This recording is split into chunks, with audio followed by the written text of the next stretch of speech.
2014 से लेकर 2023 तक हम सब जिन्हें पप्पू के नाम से जानते थे, अब उन्हें लोग राहुल गांधी के नाम से जानने लगे।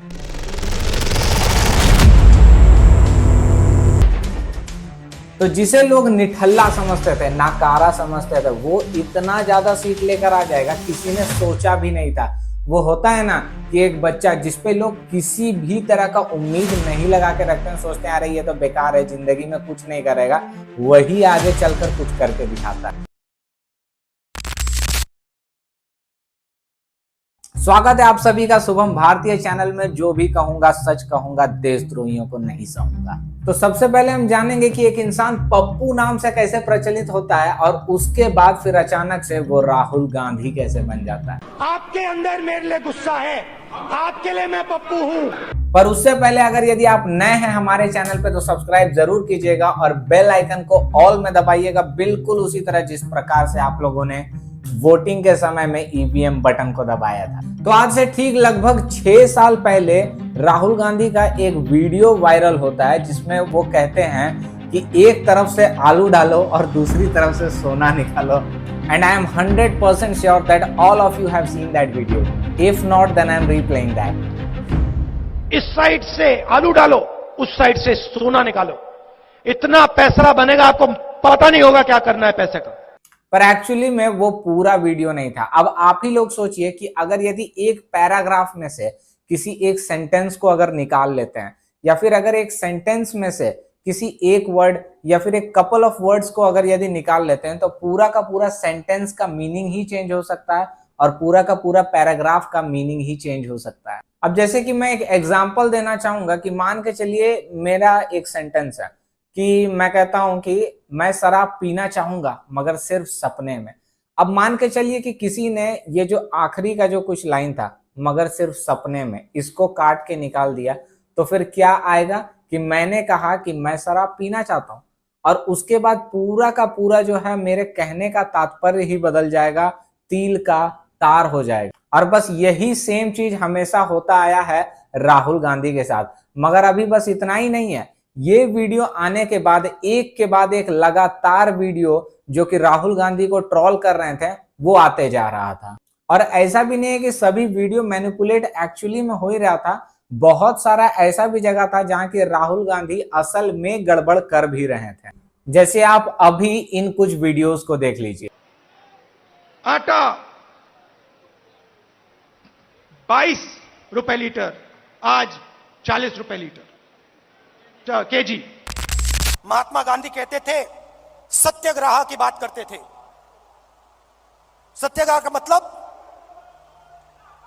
सत्याग्रह का मतलब सत्ता के रास्ते को कभी मत छोड़ो, सॉरी, सत्य के रास्ते को कभी मत छोड़ो। मैं आपके अंदर से, आपके अंदर जो प्यार है उसको निकालूंगा और आप सबको कांग्रेस में बदलूंगा। धन्यवाद, नमस्कार। राहुल गांधी आपके दिमाग में है, मैंने मार दिया उसको, वो है ही नहीं, मेरे माइंड में है ही नहीं, गया, वो गया। जिस व्यक्ति को आप देख रहे हो वो राहुल गांधी नहीं है, वो आपको दिख रहा है। बात नहीं समझे आप। हिंदू धर्म को पढ़ो, थोड़ा शिव जी को पढ़ो, समझ आ जाएगी बात। खत्म, bye bye, tata, goodbye, गया। और ये सारा वीडियो उनका बहुत ज्यादा वायरल हुआ, इतना ज्यादा वायरल हुआ कि बच्चों से लेकर बूढ़ों तक बस एक ही नाम था और वो था पप्पू। और इस सारे के सारे कांड के पीछे बस एक ही कारण था और वो था बीजेपी का आईटी सेल।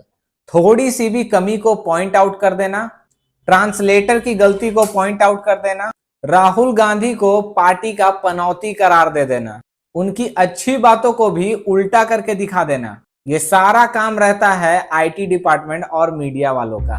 ये सभी चीजों से राहुल गांधी का डाउनफॉल हो जाता है और फिर ऐसा लगता है, मानिए कि राहुल गांधी वापस से दोबारा कभी नहीं खड़ा हो पाएंगे, लेकिन फिर तभी अचानक से कांग्रेस पार्टी एक मूवमेंट निकालती है और इस मूवमेंट के निकलने के बाद सब कुछ चेंज हो जाता है और इस मूवमेंट का नाम था भारत जोड़ो यात्रा। और इसे लीड कर रहे थे राहुल गांधी। इसकी शुरुआत हुई थी 7 सितंबर 2022 को और ये चली थी 30 जनवरी 2023 तक, जिसमें से राहुल गांधी ने 14 स्टेट्स को ट्रैवल किया 136 दिन के अंदर में और ट्रैवल किया पूरा 4080 किलोमीटर। और सिर्फ इतना ही नहीं, इसके बाद भी 2024 के इलेक्शन से पहले उन्होंने 100 से ज्यादा रैलियां भी की। बट इन सब से राहुल गांधी की जो पॉपुलैरिटी थी वो ग्रो तो कर रही थी लेकिन बूस्ट नहीं कर रही थी। बट फिर राहुल गांधी ने एक ऐसा चाल चल दिया जिससे कि उनकी पॉपुलैरिटी रॉकेट के तरह बूस्ट करती। रातों रात उनकी पॉपुलैरिटी कुछ इस प्रकार से बढ़ जाना कि लोग अब उन्हें पप्पू छोड़कर राहुल गांधी कहने लगे थे, जिसे कल कोई नहीं पूछता था, आज उसे बड़े से बड़े लोग भी इज्जत दे रहे थे।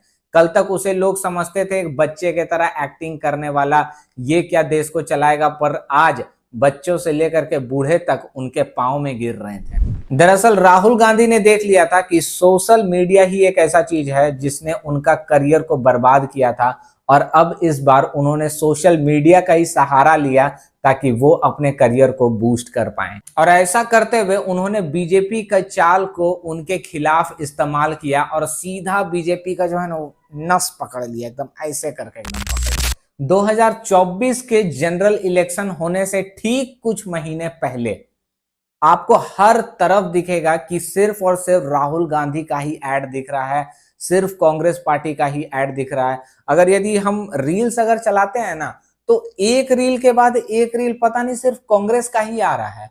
अगर फेसबुक में आप देखिए, चाहे आप इंस्टाग्राम में देखिए, चाहे आप यूट्यूब शॉर्ट्स में देखिए, हर जगह आपको सिर्फ और सिर्फ राहुल गांधी मिलेंगे और कांग्रेस पार्टी मिलेंगे जो कि सिर्फ उनकी अच्छाई कर रहे हैं। और अगर यदि उनकी अच्छाई नहीं कर रहे हैं तो आपको ऐसा रील मिलेगा जो कि मोदी की और बीजेपी की बुराई कर रहे हैं। यहां तक कि सोशल मीडिया का एप्स तो छोड़ ही दीजिए, टीवी का भी अगर यदि आप एड्स देखते हैं तो आपको समझ में आता है कि पूरी तरीका से जो एड्स है वो राहुल गांधी और कांग्रेस से भर चुका था। जितना भी एड्स दे रहा था उन हर एक एड्स के बाद पता नहीं कैसे कांग्रेस का एड्स आने लगता है।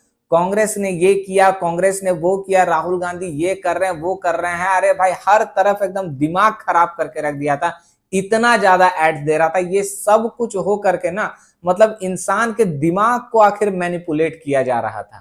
अगर बीजेपी का 2 एडवर्टाइजमेंट अगर आ रहा था ना तो उसके बदले में कांग्रेस का 20 एडवर्टाइजमेंट आ रहा था।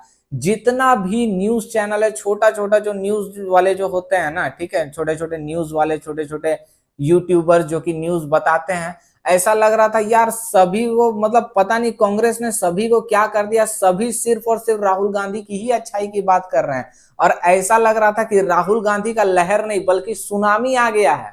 जैसे अभी कुछ दिन पहले की बात बता रहा हूं, आप लोग देख रहे होंगे कि आदिवासी हेयर ऑयल का किस प्रकार से प्रचार हो रहा था। कोई ऐसा यूट्यूबर क्या बचा हुआ था जिसने कि इस आदिवासी हेयर ऑयल का प्रचार नहीं किया हो। बिल्कुल यही चीज हो रहा था 2024 के जनरल इलेक्शन होने से पहले। सभी कोई इसी मुहिम में जुड़ गए थे कि इस बार राहुल गांधी को जिता ही देना है।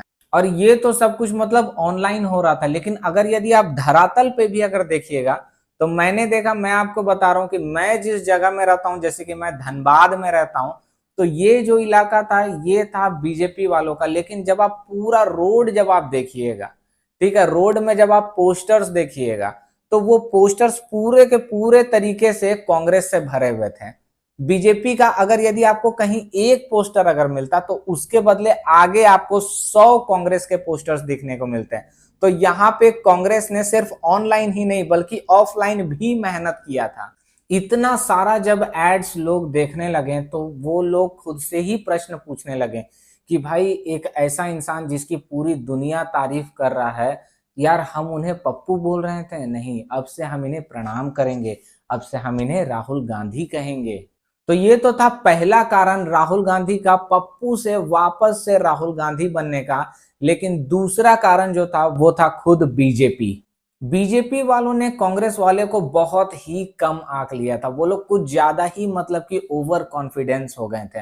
हमेशा से आप देखेंगे कि बीजेपी वाले क्या कहते हैं, अरे यार एक मजबूत विपक्ष होना चाहिए, मजबूत विपक्ष होना चाहिए, ये सवाल पूछना चाहिए, जब हम ये करें, जब हम ये बिल पास करें, ये वाला एक्ट लेकर आए, तब आपको हमें ये प्रश्न पूछना चाहिए, यार ये लोग बहुत कमजोर हैं, हमें एक मजबूत विपक्ष की जरूरत है इस देश को। तो भैया जी अब देख लीजिए बीजेपी वालों, अब इतना ही ज्यादा मजबूत विपक्ष आप लोग को मिल चुका है कि अब आपके साथ बैठकर चाय पी रहा है। हमेशा कोसते थे राहुल गांधी को, कहते थे अरे ये तो कमजोर है, पप्पू है, फलाना है, ढिमकाना है, मतलब उसका एक से एक मतलब बुराई करते रहते थे। बिल्कुल अभी मैंने थोड़ी देर पहले क्या कहा था कि पता पूरा दुनिया पूरा परिवार जिस बच्चे को समझता है ना कि सबसे बड़ा निठल्ला है, सबसे बड़ा नाकामयाब इंसान है, अरे ये क्या करेगा, ये तो दिन भर घूमते रहता है, दोस्त लोग के साथ आवारागर्दी करते चलता है, ये क्या कर लेगा इस दुनिया में, ठीक है। वही लड़का एक दिन सरकारी नौकरी लेके निकल जाता है, और जो दिन दिन भर पढ़ रहा था ना वो लोग कुछ नहीं, उन लोगों को चपरासी का भी नौकरी नहीं मिलता है। तो दोस्तों इससे हमें ये समझ में आता है ना कि कभी भी विपक्ष को कमजोर नहीं समझना चाहिए। अपने ओपोनेंट को, चाहे वो आपका मतलब फाइटिंग रिंग में हो या फिर कहीं पर भी हो, अपने ओपोनेंट को कभी भी कमजोर नहीं समझना चाहिए, वरना वही अपोनेंट ना आपके माथा में बैठ करके ना ऐसा तांडव करेगा ना कि आपको बर्बाद करके रख देगा। चलिए आज के लिए बस इतना ही, अब मिलते हैं नेक्स्ट वीडियो में भारत की किसी अन्य समस्या को लेकर। पर हाँ दोस्तों, जाने से पहले आपसे एक रिक्वेस्ट है कि अगर ये वीडियो आप लोगों को थोड़ा सा भी अच्छा लगा हो तो फिर जरूर मुझे बताइएगा, लाइक जरूर कीजिएगा। और अगर आप लोगों को ऐसा लगता है कि मैं इसमें और क्या इम्प्रूव कर सकता हूँ तो आप लोग कमेंट सेक्शन में मुझे जरूर बताइएगा।